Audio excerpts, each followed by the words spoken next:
نبی ہے یا رسول ہے، اس کے علاوہ کوئی نہیں. لیکن ہم انہیں کہتے ہیں کہ پھر حضرت مریم نہ نبی ہے نہ رسول، حضرت سارہ نہ نبی ہے نہ رسول.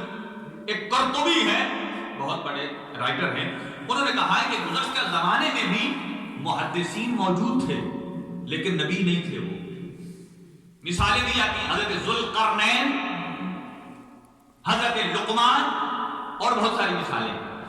اور وہ یہاں پہ مقایسہ کرتے ہیں کہ سنیے گا، وہ یہ کہتے ہیں کہ ہر محدث کو نبی ہونا چاہیے، جو ملائکہ سے گفتگو کرے اسے حتماً نبی ہونا چاہیے، لیکن یہ ضروری نہیں کہ جو نبی ہو ملائکہ سے گفتگو کرے. لیکن مکتب اہل بیت میں الٹ ہے. مکتب اہل بیت میں یہ ہے کہ ہر نبی محدث ہو سکتا ہے. محدث کی میننگ یاد کر لیں، جو ملائکہ سے آپ اور ہم نے کبھی کیے، ہم ایک ہی دفعہ کریں گے، وہ آخری آئے گا، اس کے بعد نہیں. اچھا، تو انہوں نے کہا کہ ہر نبی کو محدث ہونا چاہیے. مکتب اہل بیت کہتا ہے کہ ہر نبی ملائکہ سے گفتگو کر سکتا ہے، ظاہر اللہ تعالیٰ نے ایسا درجہ دیا، لیکن یہ ضروری نہیں دوسری طرف سے کہ ہر محدث نبی ہو جو ملائکہ سے گفتگو کرتا ہے. یہیں پر کنفیوژن ہوتی ہے. لوگ کہتے ہیں شیعوں کا الگ قرآن ہے، ہمارا قرآن نہیں ہے، ہمارا وہی ہے جسے کہتے ہیں صحیفہ فاطمہ. اس صحیفہ فاطمہ میں کیا ہے؟ اسی صحیفہ فاطمہ میں وہ تمام گفتگو جمع ہے جو جناب سیدہ کی ملائکہ سے گفتگو ہوئی ہے. لوگ کہتے ہیں امام زمانہ کے پاس ان کے پاس نیا قرآن ہے، نیا قرآن نہیں ہے، یہی صحیفہ فاطمہ ہے جو امام زمان کے پاس ہے.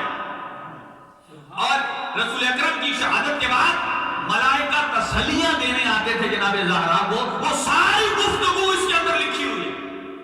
اور امیر المومنین کو جناب زہرا ڈکٹیٹ کرتی تھی، بتاتی تھی یہ لکھیے یہ لکھیے. امیر المومنین نے اسے لکھا. سبحان اللہ. امیر المومنین، یہ صحیفہ فاطمہ. اب آئیے یہاں گفتگو عرض کرتے ہیں. اب یہ فرق سن لیجئے پھر وقت تمام ہو جائے گا کہ حضرت مریم افضل ہیں یا حضرت فاطمہ الزہرا. اور یہ 11 امام کے زمانے میں یا ان کے بعد بھی ایک دفعہ واقعہ پیش آیا. جب ایک جگہ موجود ہوئے تو انہوں نے کہا حضرت مریم افضل ہے. ان کی دلیل دی، انہوں نے 2 دلیلیں ہیں. ایک تو یہ کہ قرآن میں اللہ نے ان کی طہارت کی گواہی دی، اور دوسری یہ کہ ان کی شان میں اللہ نے ایک سورت اتاری.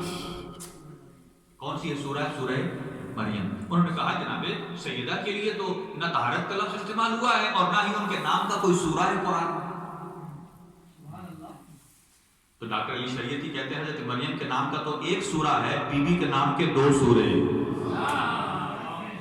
کہا ایک سورہ کوثر ہے، ایک سورہ علق یا سورہ قدر کا بھی اسے کہا گیا ہے. 2 نام ہیں بی بی کے نام کے. اب دوسرا وہ یہ کہتے ہیں کہ اللہ پر فرق دیکھیں، بنیادی فرق کتنا فرق ہے آپ یہاں سے اندازہ کر سکتے ہیں.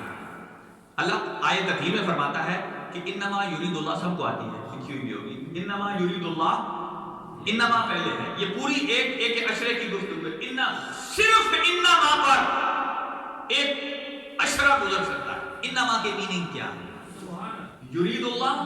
یرید اللہ کا مطلب یہ ہے کہ اللہ نے ارادہ کیا ہے، کہ بے شک اللہ نے ارادہ کیا ہے لیذھب عنکم الرجس، اے اہل بیت آپ سے رجس کو دور کر دے. اہل البیت لفظ کیا آیا ہے؟